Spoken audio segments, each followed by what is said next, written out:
الحمد لله والثناء لله والصلاة والسلام على رسول الله وعلى آله وأصحابه ومن والاه أما بعد وحين نكبل هذه آيات فرثني السديد من سورة المائدة. قال الله تعالى: إلهي بأوحد وأنزلنا إليك وعن كسودة النبي محمد الكتاب بالحق. كتاب كان قرآن كان كسودة النبي أو حق كلهن أما يسقوا بحقه حقنا كويمي مصدقا يسقوا الرمينية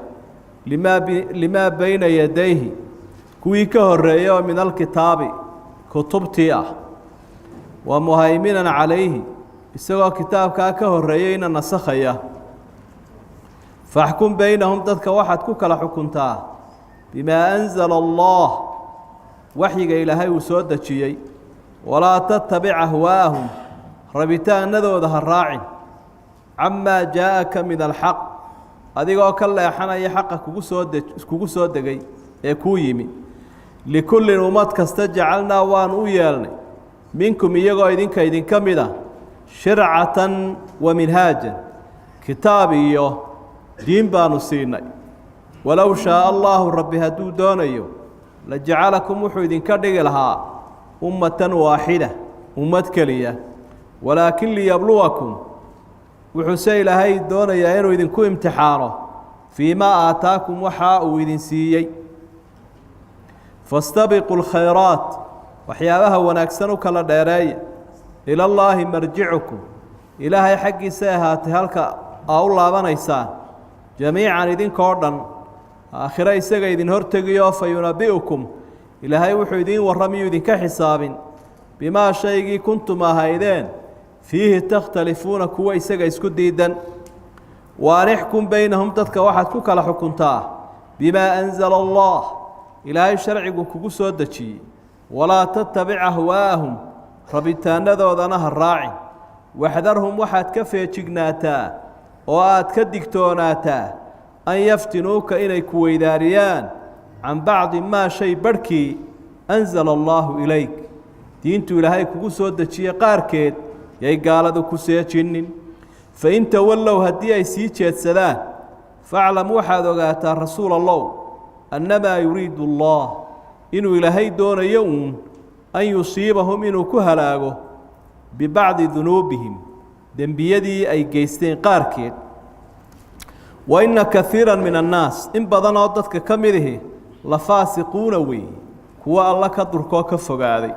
أفحكم الجاهلية مدين لا وياش قانون كوده أي يبغون الدنيا ضدك ومن أحسن من الله إلهي كون أحسن حكما حق شرعك لقوم يوقنون عند قوم يوقنون ضد إلهي كوكا أحسن أكتو مرك الله يقول آياتهani waa aayadihii xukumka ku dhaqanka diinta Ilaahay lagu dhaqmo isla markaana la iska daayo oo laga durko wixii diinta ka soo horjeeda in diin iyo dhaqan laga dhigto aayadahaas oo dhan kuwaas ka soo warramayeen ilaa aayadan u dambeysay imika aynu marayna aayad 50 waxyaabaha dadka weydaariya إني الشريعة إلهي دينتي سكون رقبان الكتاب والسنة قرآن كان كريم يا أحاديث الرسول صلى الله عليه وسلم وحياوها وإدارية دتك وحكم ذا لا بقى الرماد بدي وحوي الهوى دتك أربيتان كولا شرعية قانون كدكت وأنا تأمك إسكببا وعالم كان يكون الله baarlamaanadooda iyo dawladahooda dadka waxay ku dhaqaan waxay dadku rabaan dadka codka laga qaadaa qofkii ay doonayaan bay soo saaraan qofkaasina wuxuu dadka sharci uga dhigaa dadku wuxuu doonayo iyadoo loo eegin diin iyo ilaahay wuxuu doonayo toona asalka nidaamkoodu saas ku wareegaya taasi markaa waa tan magacan quraanku uu bixiyay alhawa laba jeer baa ilaahay ku soo celinaya subhanahu wa ta'ala walaa tattabic ahwaahum labada aayadood ay istaba taagan hawadooda ha raaci dadkaa waxay diin ka dhigteen hawa waa jacaylka waa rabitaanka hunguriga maxay dadku doonayaan inay cunaan maxay doonayaan inay u galmoodaan maxay doonayaan inay daawadaan maxay doonayaan inay dhegaystaan maxay xiisaynayaan dadku oo ay jecel yihiin sida la ogsoon yahayna naftu marka laga dhargiyo waxay jeceshahay arrintaasi waxay ku biyo shubanaysaa waa dareen shaydaan oo shaydaanka cidda rumuudka ku hagaysa ama jahaynaysa nafta cidda jahaynaysa waa shaydaan arrintaasi waa mid aynu arkayno marka ay sii badatana dee wixii lagu dhaqbayay intay dhaaftaabay noqotaa ilaah la caabudo rabitaankaas afara'ayta man ittakhada ilaahahu hawaa bal ka waran nebi maxamedow cidda ilaahii ay caabudaysay ka dhigatay rabitaankeeda waxa ugu weyne markaa dadka maanta diinta weydaariya waa taa qur-aankuna waa kaa ka digaya aayadihii shareecada ku dhaqankeeda hawadaasaa idin weydaarin karta iyo rabitaankaase iyo xiisaha nafta iska ilaali adugu dadkana ha ka yeelin midda labaadee qur-aanku halkan uu ka digay waxa weeye aayaddaa kontonaad arrintaa ilaahay uu ku sheegayoo waa xukma aljaahiliya waa curfiga iyo caadada iyo qaanuunka dadkan diinta waaba yeelayn ama qabaa'il ha ahaadeen ama qowmiyado ama dowlado waa dhaqanno soo jiray oo caado ku salaysan oo iyaga laftigoodu rabitaankaasun aan ka fogeyn ama cid aan ilaahay haynba lagu adeecayo subxaanahu wa tacaala labadaa arrimood qaanuun aanan ka alla ahayn oo caadooyin ku salaysan iyo rabitaan casri ku salaysan qolana waa caado oo waxay caabudaan wixii tegey qolana waa casri baa la yidhaahdaa waxay caabudaan waxa soo socda iyo wixii cusubba casriga wixii cusubba caalamkaa jecel marka iyagana waa mustaqbaliyiin baa la yidhaahdaayo kolba casrigaa maxay dadku xiisaynayaan kaasuunbaa la raacaa qolana maadiyiin baa la yidhaahdaayo waa asxaab aljaahiliya iyaguna curfi iyo caada xukuma labaduba waa laba arrimood oo keena shareecada ilaahay in lagu khilaafo laakiin islaamiyiin bay noqonayaan dadka la doonaya ama rabbaaniyiin ama mu'miniin waa dad islaamkii iyo diintii ku abtirsadaa labada arrimood baa markaa aad arkaysaa inuu qur-aanku aada uga digayo oo lagu soo celcelinaya toos wuxuu ilaahay ula hadlayaa nebiga kaa yeel oo kaa ha yeelin oo kaa iyaga ha ka yeelin dee rasuulku sala allahu calayh wasalam macsuum buu ahaa wuu dhowrsoonaa ilaahay baa dhowray subxaana wa tacaala maba ka aqbalayninba iyaga laakiin digniintani si toosa waxay gu socotaa dadka nebi maxamed ku abtirsanaya calayhi salaatu wasalaam ee isaga hadigiisii raacay inaa anzalnaa ilayka alkitaaba bilxaq waa kitaab mutalabisan bilxaq kitaabku xaq buu ku yimi isaguna waa xaq kitaabku lama odhan karo waa kitaab fallaago ah oo ka duwan kuwii hore musadiqan limaa bayna yadayhi min alkitaab ashaa min alkitaabi ku jirtaa waa jinsiya macnaheeda waxa weeye jinsi alkutub wuxuu musadiqu iyo qur-aanku rumaynayaa waafaqsan yahay limaa bayna yadayhi min alkutub kitaabadii ka horreeyey oo dhan oo kitaabada ilaahay waxay sheegayaan isma khilaafsanaa dee intaan la farafaraynin een la taataabanin ila iyagu way farafareeyeenoo way xarifeenoo way bedeleene waa muhayminan calayhi muhayminku waa shaahidan wa xaafidan cala alkitaabi almadkuur kitaabkaa la soo sheegay kanaa xaafid u ah kanaana u markhaatiya kanaana nasakhaya oo isagoo u markhaati kacay haddana maadaama uu ka dambeeyey haymanadu waxa weeye shayga marka la daboolo haymana daa'iru calaa farkihi baa la idhaha shimbirkii baalashuu ku kala bixiyey dhashiisii yarayd marka xagga dhaqanka iyo nidaamka kitaabkanaa daboolay kuwii hore oo laga raacaya haddaba faxkum baynahum bimaa anzala allahu walaa tattabic ahwaahum camaa jaaءaka min alxaq kan uun ku kala xukun dadka ciddii kuu timaada baybalna loo kala bixin maayo tilmuudki iyo towraadna loo eegi maayo laakiin kan ku kala xukun rabitaan bay ku socdaanoo diin u ah yuhuud iyo nasaare ha raacin camaa jaaءaka min alxaqi munxarifan aw maa'ilan camaa jaaءaka min alxaq ayuu ku tacalluqaya jaari majruurkaas adigoo ka leexanaya xaqii ku yimi kuwa ha raacin laba isku wadi kari maysid inaad xaqa raacdo iyo inaad iyaga raacdo waa labadaa midu ima aljaahiliyatu wa ima alislaam ima ashariicatu wa ima alqaanuun ama waa qaanuunkii iyo hawada ama waa shareecada ama gaalkaad raacaysa ama diintaad raacaysa marka isku wadi kari maysid nabi allowe ti iyaga ha raacina ilaahay raac qofka muuminkiina saasuu ku amran yihi likullin jacalnaa minkum shircatan wa minhaajan ummad kasta oo ummadaha ka mida waxaanu siinay shircatan wa minhaajan qolo waliba sharcina way lahaayeen waddo ay maraana way jirto marka shircadu waa waddada kooban minhaajkuna waa waddada ka sii weyn markay xooluhu aroorayaan ama magaalooyinka lagu socdo waddada kooban waxaa la yidhaahdaa shirca waddada weyna taasi ay kugu ridana waa minhaaj marka rasuul waliba waxyi buu ilaahay ka keenayay xadiisye isagu dadka u sheegayna wuu jiray marka labadiiba waa diin waxaa lagu soo ururinayaa ummaddaasi waxay lahaayeen kitaab iyo diinay raacaan qolo waliba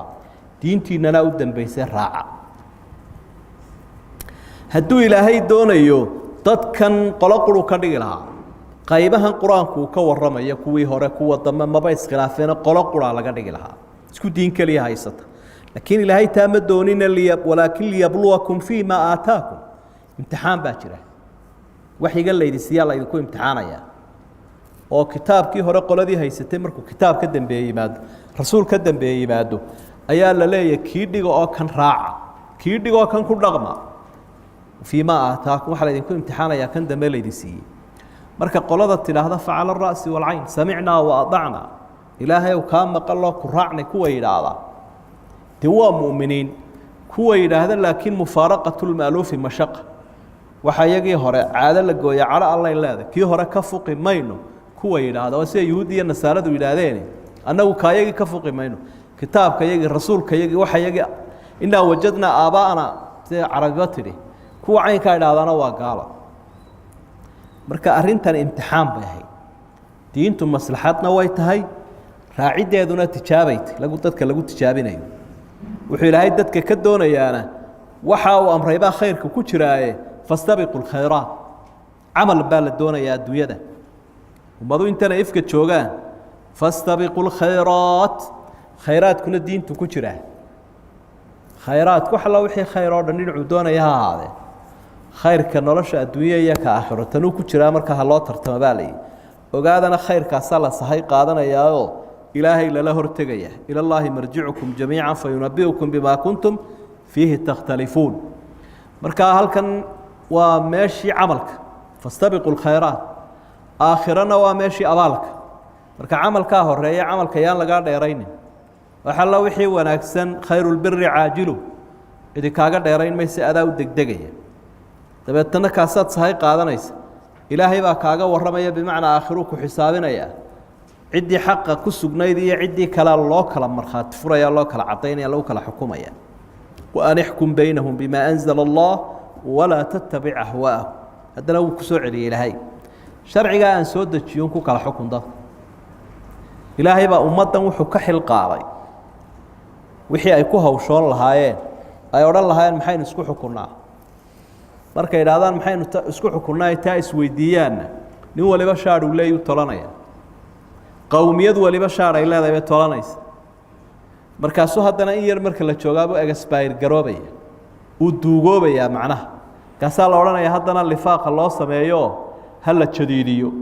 qaanuunkani 50 sano ka hor buu ahaa 100 sano ka hor buu ahaa dunyada wax badan baa isbedelay in anfici maayo hal la bedelo marka ma waxaynu ku jiraynaa wareerka ah ima anfaco iyo u isbedelay kuma jirayno iyo lifaaq loo sameeyo iyo in la naaxnaaxiyo kuma jiray ilaahay waxa uu inaga xil qaaday oo isaga inoo soo dajiyay manhajkeenu raaci lahayn xalka inoo ahaayo wuxuu yiri nabi maxamed oo adigu sharci hadajin wadaadda iyo asxaabina ma dajin karaan adigu kanaan kuu keenay raac saasaynu ku amranay haddaba kii baan lagu daynayn haddaad dadka tidhaahda iska kiin daaye anigu shareecadaydaasaan ku dhaqmaya raacayaa idaaya lagu dayn maayo laguma daynaya waxaa lagu leedahay iskuma dhaqays haddaad shareecadaa ku dhaqdo oo macaankeeda la arko dadka kugu xigaa ku dhaqmaya kuwa iyagaa markaa fallaagoobayo annaguna soo gaadhaya wanaagga aad haysaa annaguna soo gaadhaya annaguna wanaag ma doonayn ma ku dhaqmi karays inta laysku haysta adduunyada waa intaaba waxdarhum an yaftinuuka can bacdi maa anzala allahu ilayk iska ilaali weerar baa lagu yahay diinta lagu haystaae in lagaa fidneeyo oo lagaa firdhiyo waxaanaan kugu soo dejiyey qaarkii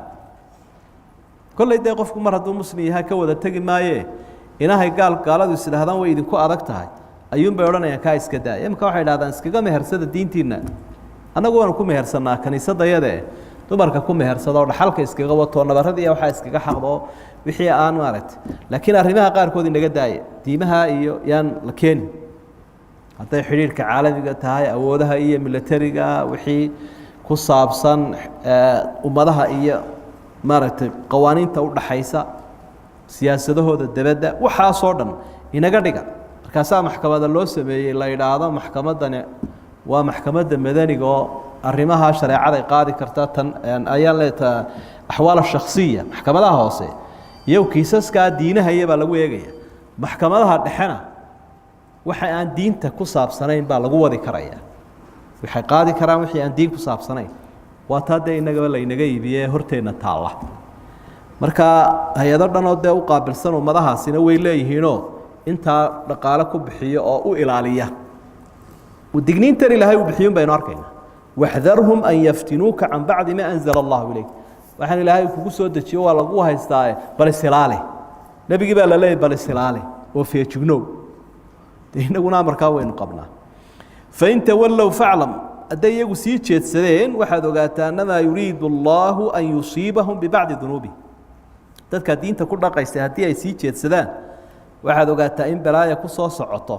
oo dembigoodii kolley lagu wada qaadi maayo kiiskiisiiyo qayb ka mida baa lagu ciqaabi doonaa oo lagu halaagi ayadda waxay caddaynaysaa markaa sharcigoo la khilaafo waxa ka soo socda waxaan la mahadinayn iyo halaag in badanoo dadka ka midihina faasiqiin weeye adduunyada dadka ku noole islaam maaha muuminiin maaha intooda badani laakiin waa faasiqiin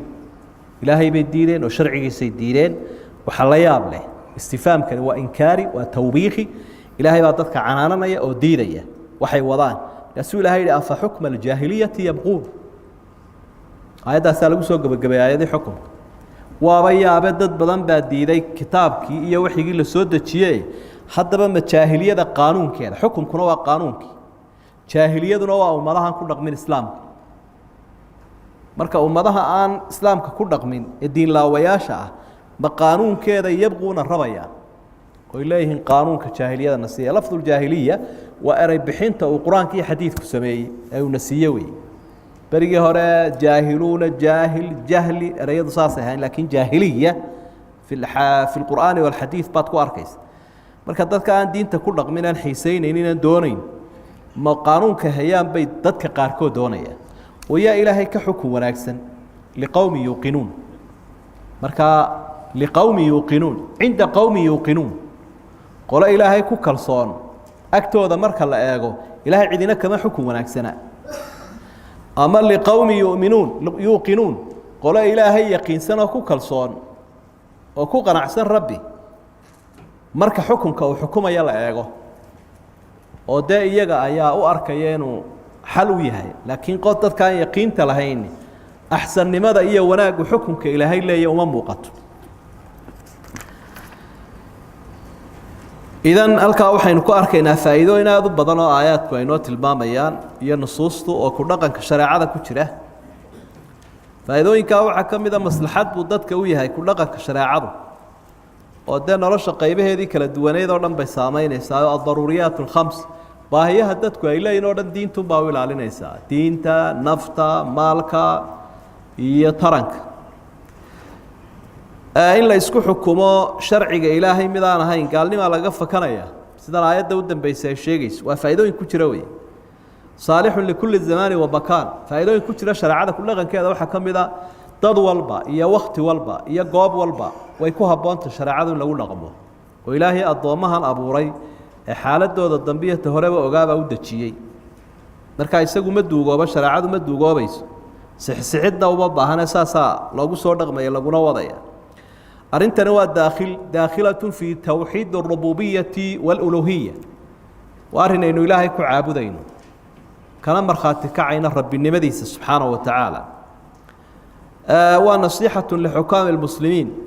يجي دانوته مدح المسلمين تين الشريعة ومدى كل قان الدين والنصيحة حديث كي صحيحة وتقرن دين تاني الدم بيوتي مدح المسلمين تين رعيته وذا لبضبا والنجاة من الهلاك فإذا إنك كنت روحا كم إذا هلاكا بين كبد باذينا لو إنك أركينا آياداس أين سومرين إلهي وحولي سبحانه وتعالى فإن تولوا فاعلم أنما يريد الله أن يصيبهم ببعض ذنوبهم تدك الدين تكسي جيد سدي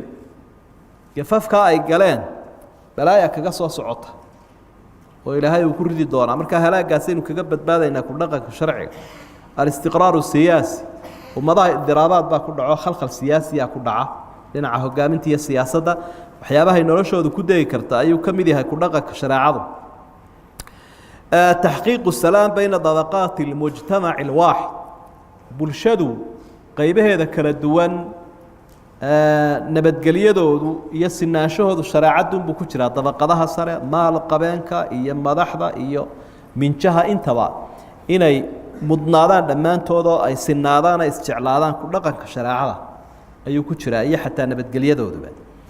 oo marka taariikhda dib ugu noqoto culamaa taariikh waxay tilmaamaan 400 oo sanadood oo nabi maxamed ka dambeeyay calayhi salaatu wasalaam inta la hubo ee gacan goyn la sameeyay inay tahay 4 jeerba 4 xaaladood marka ilaahay quluubta dadku dhigay naxariis muddada inta la eeg de sanadkiiba hal xaalal timid weey dadkiiba naxariis baa ilaahay u galiyo way iska waxa ka yaraaday kulaylkii iyo kadeedkii ترابط كاجتماعي أما يسكو حركة برشدين وبادي دونينا تاسين كوهلي كرينا الله ينوافجيه والله سبحانه وتعالى أعلم